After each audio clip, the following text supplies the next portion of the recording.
हे बघा, हे आपलं विश्वकर्मा मंदिर आहे. विश्वकर्मा भगवान दर्शन करून झालं आहे. तर आपण आता निघतो आहे त्यांच्या दर्शन फेरीला, मंदिराला फेरी मारताना.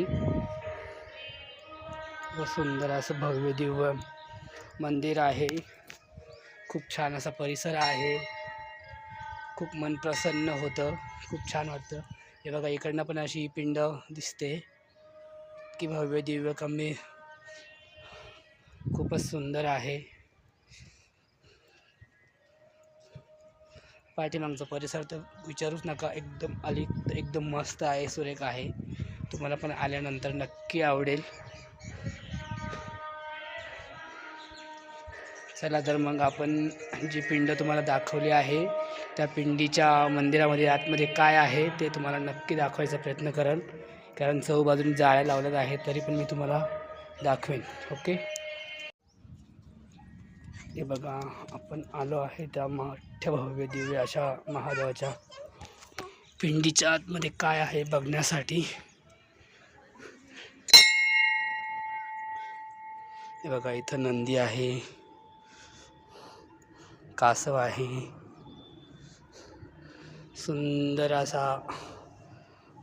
अशी महादेवांची मोठी पिंड आहे. बघा, मी तुम्हाला झूम करून दाखवत आहे.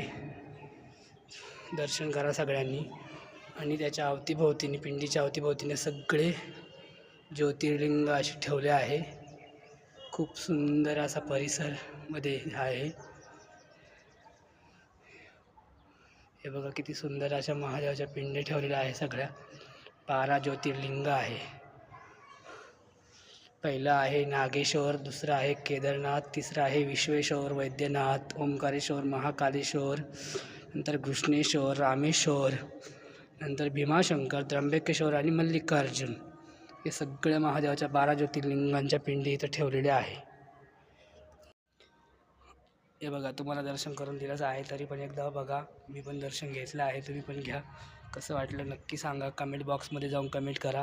हे ठिकाण तुम्हाला मी नक्की सांगायचा प्रयत्न केला आहे, आणि कुठं आहे ते तुम्हाला माहीत नसेल पडलं तर मग जरूर माझ्याकडून ऐकून घ्या. मी तुम्हाला नक्की सांगेल हे ठिकाण कुठं आहे असं. ओके. ओम नमः शिवाय. नमस्कार. हे बघा, या अहिल्यादेवी होळकरांनी केलेलं कुंड आहे. त्यांच्या हातांनी, त्यांच्या माणसांनी केलेलं हे तयार कुंड आहे. इथं हे कारंजे असतात अंधारामध्ये, रात्री संध्याकाळी कारंजा शो चालतो इथं. इतकं सुंदर असतं ते कारंजा.